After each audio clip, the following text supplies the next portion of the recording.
Born Eugene Maurice Orowitz, Michael Landon was a household name and face for 30 consecutive years on television and rose to fame and stardom on the classic Western television show Bonanza.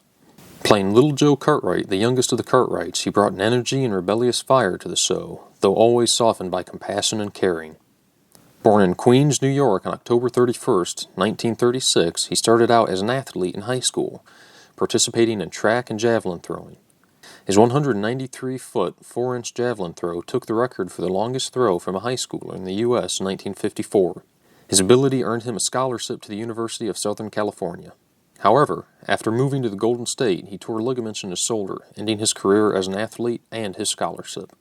Taking on several jobs to earn a living, he was first introduced to acting when a co-worker and aspiring actor asked his help with an audition for actor's school. He agreed to help, but when they did the audition, Landon was the one the class wanted. Deciding acting was for him, he took a job as a gas station attendant across the street from the Warner Brothers lot, and would audition for agents and producers while they were walking to and from their cars. He was finally noticed by Bob Raisin, an agent who suggested young Eugene change his name. He chose his new moniker out of the phone book. His first television role was in 1955 in an episode of Luke and the Tenderfoot. Other appearances followed on such shows as The Adventures of Jim Bowie, General Electric Theater, Cyan, and Tales of Wells Fargo. His big break came, however, in the 1957 cult classic, I Was a Teenage Werewolf. A common face in television westerns of the 1950s, he was not the first choice to play Little Joe. Producer David DeTort had originally considered Robert Blake for the role of the youngest Cartwright, but was unsure. Mulling over several other possibilities, he had all but dismissed Michael from consideration until one night his wife looked at a publicity photo and told her husband he was the one. DeTort remembered working with Landon on an earlier show, the pilot episode of the series The Restless Gun, and agreed with his wife, believing that Michael had the right depth and a great amount of potential. Little else needs to be explained if you are a fan of Bonanza. What followed next was one of the most legendary shows in television history, as well as one of the most memorable characters. As Little Joe, Michael Landon found ample proving ground and growing room, as well as friends and a mentor in Dan Blocker and Lorne Greene, who played his on-screen older brother Hoss and his father respectively. It was also a great training tool for him.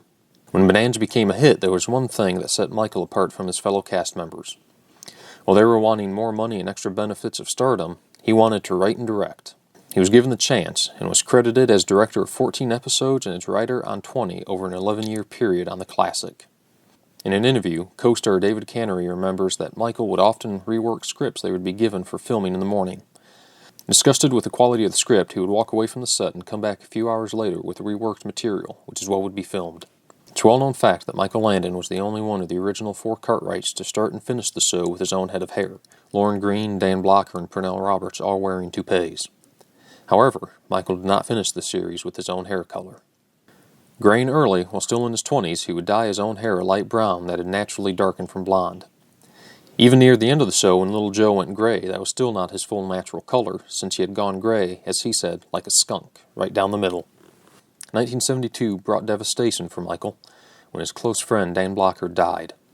He wrote the premiere of the 14th season of Bonanza, titled Forever, in his honor. When the show was canceled halfway through the season, he went straight into another series, his second longest-running show, Little House on the Prairie, based on the best-selling novels by Laura Ingalls Wilder. This time, he played the patriarch of the family as Charles Pa Ingalls. He led the show for the duration of the 8-season run, still holding the executive reins in the 9th season, which was re-entitled A New Beginning, and the made-for-TV movies the year after it was canceled.